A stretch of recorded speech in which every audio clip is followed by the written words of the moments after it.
நீ சாப்பிடாம இருந்ததால காலேஜ்ல மயக்கம் போட்டு விழுந்தல.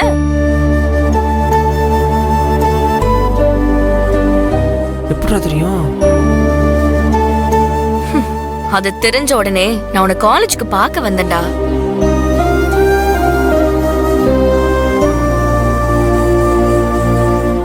பார்த்தா ஹாஸ்பிட்டல்ல இருந்தப்பவும் நான் வந்து பார்த்தேன்.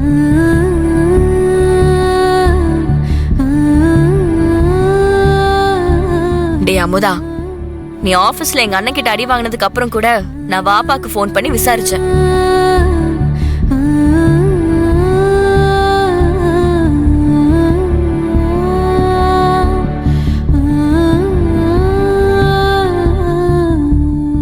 நான் உங்களை விட்டு எங்கேயும் போகலடா, இனி எப்பவும் போகவும் மாட்டேன்.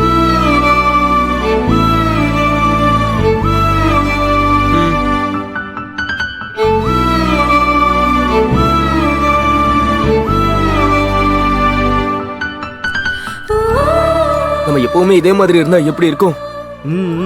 ஏண்டா இனிமே இப்படிதானே இருக்க போறோம்? இதோட முடிச்சுக்கலாம். ஐ ஹேட் யூ. போதும்.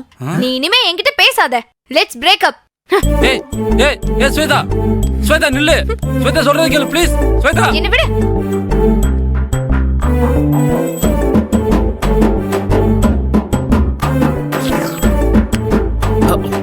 டேய், அவன் கடைசி வரை கைஸ் சாப்பிடவே போறடா. ஒரு சேரு. டேய் டேய் டேய் டேய், இவன பாறா. வேற வாங்கிக்கலாம்டா. டேய் அப்படியே என்னடா பண்ற?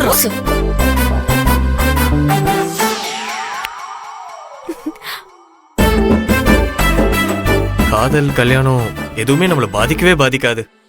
டேய், இனி எதாலையும் நம்ம ஃப்ரெண்ட்ஷிப்பை பிரேக் பண்ணவே முடியாதுடா. நம்ம தான் யாரும் கல்யாணமே பண்ணிக்க போறது இல்லையே, அப்புறம் எதுக்குடா நம்ம கவலை பண்ணோம்? நம்ம கடைசி வரைக்கும் ஃப்ரெண்ட்ஸாவே இருக்க போறோம். எஸ், கரெக்டாண்டா அமுதா. கல்யாணம் பண்ணவங்க